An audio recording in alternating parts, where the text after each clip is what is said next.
Union Finance Minister presented the budget earlier this week. So let us try to understand some aspects of budget with this question. Which of the following are included in capital budget of the Government of India? Expenditure on the acquisition of assets like roads, buildings, machinery, etc. Loans received from the foreign governments and loans and advancements granted to the states and union territories. Okay, so this question was asked in UPSC Prelims 2016. So it pertains to the capital budget of the Government of India. What does the capital budget of the Government of India contains? It contains capital receipts and capital expenditure. Okay, capital expenditure. What are capital receipts?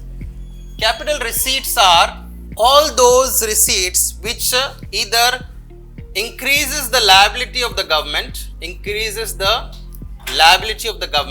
or reduces the assets of government, That is nothing but capital receipts. And what is capital expenditure? It is almost opposite to capital receipts.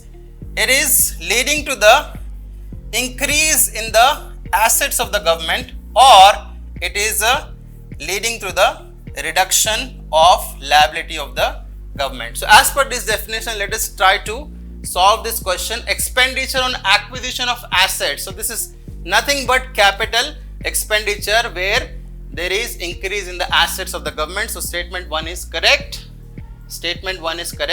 Okay. Loans received from foreign government. So whenever the government receives loan, it means whenever the liability of the government is increasing, it is nothing but capital receipts, which is also part of capital budget. The second statement is also correct. Let's look at the third statement, loans and advances granted to the states and union territories. Okay.